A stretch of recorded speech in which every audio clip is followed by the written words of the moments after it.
Greg and Dan? I included, Mayor, No, you can start off. I included with the information of a memorandum and some updated documents regarding the golf course. One of the things that was talked about the last meeting is if we're going to eliminate the golf advisory board that our Councilmember Boyd brought up, we'd like to see something as good or better than what we had. And I think that's what we've done. We've taken a look at the superintendent's job description, position description. I did receive a couple of position descriptions from other cities that have municipal golf courses in the state, trying to incorporate some of the things that were in theirs that I thought made sense here. A lot of the position description is the same as it was, but we tried to enhance it and update it. We also did have a policy, policy 57, that had the rules and regulations, but we talked about policies, procedures, rules, and regulations of the golf course. And again, we tried to update that.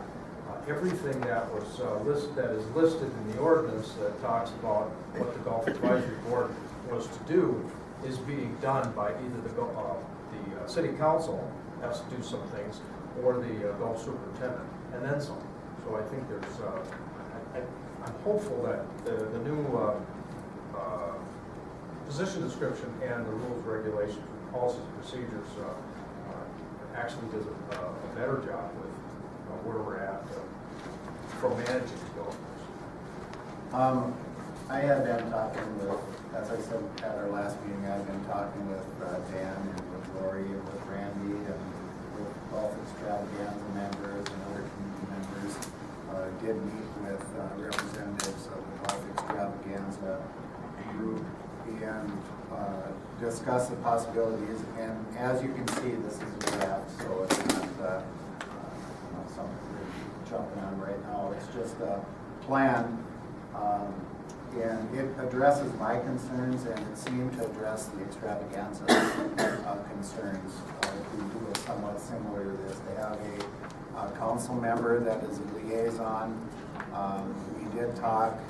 I had asked Tony regarding if we could have a liaison on the extravaganza committee, and the league said that'd be a very great thing to do because they want to say it's legal, but typically the league won't give you an opinion either way, whether it's legal or illegal. They will counsel you on it, and they said they didn't think that would be a very good idea, and I have that on my phone yet if anybody wants to see it. So my thought was if we created this where we had a liaison, and then that would be the conduit between the golf course and the city council or the administrator. They would meet with the city administrator or the public works director and the liaison, and Randy set an amount of time during the years. We discussed, and it's in here, meeting with the president or each league as far as Canadian Cup, the ladies, and addressing any of their issues or concerns, then having Randy reporting or whoever the superintendent is reporting to us 4 times a year. And my concern is what we had didn't seem to be working, and it seems like we've got some pretty good buy-in on if we would adopt a plan similar to this. What I suggest is, if you have any adjustments you'd like to see, we did pick up a few typos and a few, fake formatting, I think, but send it off to, certainly send it to Randy to have him take a look at it. Any other staff members, Greg looked at it a little bit. And then also send all the rules, regulations, policies, and things, not only to the extravaganza committee, but also the chairs of each one of the leagues, just to get their comment. This is what we think is a good plan for the golf course, and what do you think? And then get their comments back in 2-3 weeks. Bring it back to you guys in a month or so, and figure out where we're at with the description and all the rules and regulations and all that. What I took is 3 different rules and regs. So they had a limited membership policy that was done in like 1991. It said we're going to limit our members to no more than 600, and if it's more than that, we're going to have a whole plan and how to narrow down. Well, we haven't been near that in a long time, so I adjusted that pretty substantially in this, but, and then they had a whole policy on golf carts, I should say, so I tried to get those all into one place, so, you start looking around in the policy book, and you have to go all over the place for one little area of the city.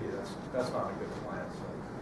Put And all the I have- policies into one place. I have a list of concerns that people had thrown at me for discussion, and we discussed them with the extravaganza group. We got clarification on a lot of them. I think they're much more comfortable with the situation, and we told them that this review was not only checking financial, it was going to be checking on how the employees out there were doing, and were we making our golfers happy, and investigate if they're switching courses, why would they switch courses, and things like that. So I think it would be a good accountability factor also, just with reporting. So with changing this here, does this have to go to the union too then for approval for changing the job description or no? Position description is a management right. One thing I kind of hear, and correct me if I'm wrong, guys, but I thought we talked about the half-year membership at that one meeting work session that we were at here. And didn't we say at that time that we wanted to switch it from like August 1st to July 15th? I just looked at the current, what was it, says July. I think it was August 1st, I think it was August 1st last time, but we had, we had that discussion. It used to be July. For that half membership, so that you got enough coming on the front end and you still have time on the back end, whereas August is kind of like a couple of weeks out there. We can check. Yeah, we can adjust that. It's in the pay schedule, so. Currently it was August 1, that's why I put it in there, so. You know, going We through chatted this, about that, through this, there's a lot of questions I have, but I don't think now's the time. Sure. I think once you set up these meetings, we get a little more information, then we can have a little more of a discussion then. So I'm gonna hold my questions. Yeah, we're getting short of time, and I really didn't anticipate an awful lot of that dialogue. I wanted to get it out to all these groups, get their comments back, and then we'll see. Maybe a lot of what they have to say will take care of some of your questions, I don't know. But so, and then get it back to you in a month and keep moving forward. Mr. Boyd, you're the one that brought it forward. Is that acceptable? Yes. To you? Very good. Okay, Sharon Hogan, bench request, Dan? You saw you have the email in your packet. It talks about wanting to move the bench that she had already donated. I guess the email, I think, is fairly self-explanatory. So she did donate it to us originally. Real donation. It was prior to. Probably prior to that, but it's there now. She'd like to fill it out. It's up to you. The bench in question is actually the one up on the screen here, right across from our labor board, if anybody wants to look at it. So that one would be removed and then be available to somebody else if they wanted to. True, true. You know, in this case where we haven't replaced any of the slats or anything like that, or done any of the major repairs that we've done to some of the other benches, I wouldn't have an issue in this particular location with this bench if she wanted to, if we wanted to get it back to her, then I'd be all right with that as soon as the council. She's saying on here that she would take care of removing. I went over and looked and it's bolted down. Can we have somebody in a city truck go We can. unbolt it? And not 100% sure. Is she here? Sharon here? She live on 6th Street Southeast? In the city limits, can we have somebody, I don't know if we approve it, can we have somebody grab it and bring it to them? I mean, she's saying she'll do it, but it's bolted down. Right. One issue I see though, if you take it off and their studs are coming from upward and they're sticking above ground level, it makes for a place to trip. If you bolt out this way, you should seal them up so you don't get water down there in the frost, so.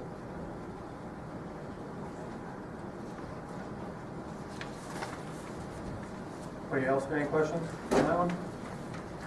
we gonna need to do action on this at some point?